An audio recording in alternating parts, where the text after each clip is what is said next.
Olá pessoal, hoje nós vamos falar sobre como evitar os riscos na contratação de pessoas jurídicas, riscos trabalhistas, tá? Nós vamos focar aqui nesse vídeo hoje. Primeira dica: formalização do contrato. Tem um contrato onde tem a assinatura do contratante, da contratada e de duas testemunhas. E ver se o contrato está dentro do prazo. Se for um contrato por prazo indeterminado, ok. Se for um contrato por prazo determinado, ver se não venceu, faz um termo aditivo. Tem esse controle ali na sua área administrativa ou jurídica da empresa. Se for pessoa jurídica, é melhor. Então, se for o MEI, se for EPP, ME ou outro porte aí da empresa, é melhor do que contratar autônomo.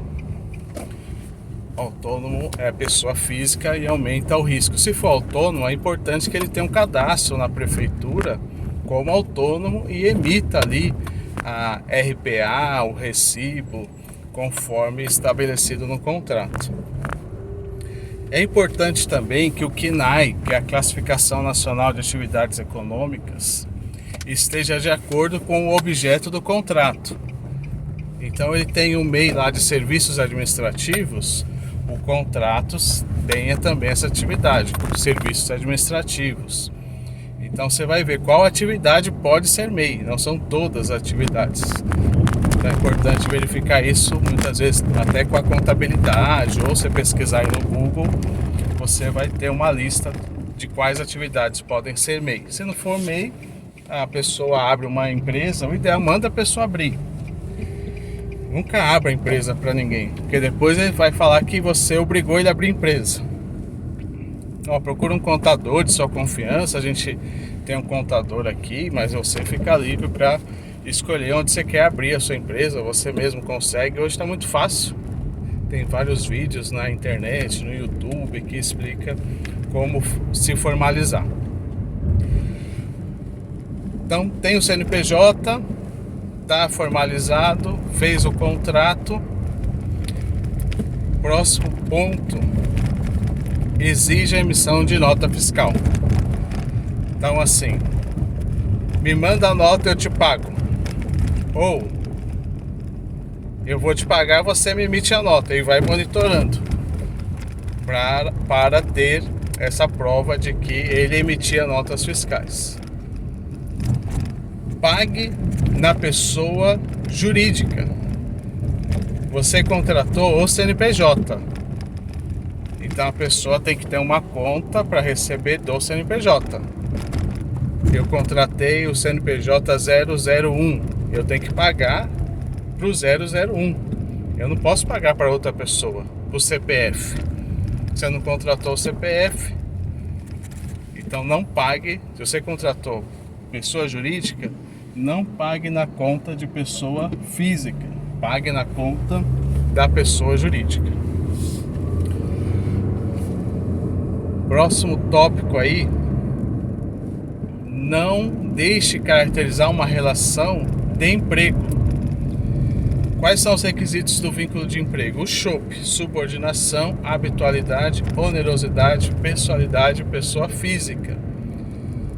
No direito do trabalho, existe um princípio que chama princípio da primazia da realidade. O que isso significa? Não é muito importante o contrato assinado, que nem no direito civil. Quem é casado é quem assinou lá o contrato. Quem é o proprietário? Quem está lá no cartório de imóveis. Vale o que está escrito. No direito do trabalho, não. Vale a realidade, vale os fatos. Ele se sobrepõe, tem mais valor do que os documentos assinados. Porque muitas vezes o trabalhador pode alegar que ele não sabia, que ele foi obrigado, que ele precisava trabalhar, então ele aceitou, porque ele não tinha condições. Então, na Justiça do Trabalho, é mais importante a dinâmica dos fatos do que realmente o contrato em si. Subordinação: o prestador de serviço, o PJ, ele tem autonomia, ele faz o horário que ele quiser. Então, A empresa não vai exigir dele bater cartão de ponto, entendeu? Ele não é funcionário. Se faltar, tem alguma penalidade? Não tem penalidade. Se o contrato estabelece lá diárias ou produtividades, ele não vai receber pela produtividade, mas não tem advertência, suspensão, demissão por justa causa, não tem, ele não é funcionário CLT. Reforçando isso, o empresário, o dono da empresa, o gestor, precisa ter isso na sua mente. Eu estou tendo uma relação de prestador de serviços. Eu não posso contratar PJ e exigir dele uma relação de vínculo empregatício. Subordinação, outro requisito, habitualidade. Na habitualidade, quando é um funcionário CLT, eu exijo que ele esteja aqui 5 dias na semana, das 9 às 17, às 18. Isso é habitualidade, ele está lá mais do que 2 vezes por semana. O ideal, que a maioria das decisões judiciais entendem, é que até 2 vezes por semana não teria habitualidade. Tem exceções, mas a regra geral, a maioria aceita isso. Então, se for possível, não ter essa pessoa, o prestador, se for um titular da empresa, o sócio da empresa, não ter essa pessoa mais que 2 vezes dentro do estabelecimento do tomador de serviços. Onerosidade. O funcionário recebe salário, ele ganha pelo tempo disponível à empresa. Ele ficou lá 8 horas, ele não produziu nada, né? Ele vai receber o salário, que ele ficou à disposição da empresa, a empresa que não passou atividades para ele. O prestador de serviços não, ele recebe por produção, por diária. Então é importante que o contrato defina esse tópico também, qual que é o valor pela prestação de serviços. É importante ter um critério diferente de horas, que horas é referência CLT. Prestação de serviços é definido um valor pelo resultado. Outro requisito é a pessoalidade. Quando eu contrato um funcionário, ele não pode se fazer substituir, ele tem que estar lá, é um contrato personalíssimo. Ah, eu estou doente, eu posso mandar outra pessoa no lugar? Não, não pode. Você é um funcionário CLT, você foi contratado para estar pessoalmente.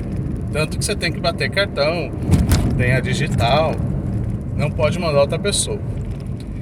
No contrato de prestação de serviço, eu contrato o serviço, o resultado, eu não contrato a pessoa. Então, ele pode se fazer substituir. Ele não vai poder ir, ele pode mandar alguém da equipe dele, alguém da confiança dele, ele avisa, lógico, né, para a empresa estar ciente, mas ele pode mandar outra pessoa no lugar. E a relação é com pessoa jurídica. Esse é o último requisito ali do SHOP. No contrato entre pessoas jurídicas, é importante o quê? O pagamento sendo a pessoa jurídica, exigir a emissão da nota fiscal, ter um e-mail corporativo. A relação é com o CNPJ, a relação não é com o CPF. Diferente na relação de emprego. Na relação de emprego, a relação é com o CPF. Tá? Pode ser empregado no Brasil a partir dos 16 anos, salvo o aprendiz a partir dos 14 anos. Tá? De 14 a 24 anos pode ser aprendiz. Então essa é a regra geral para ter segurança jurídica na contratação de PJs. Tá bom? Encontro vocês aí no próximo vídeo. Até mais, pessoal. Tchau, tchau.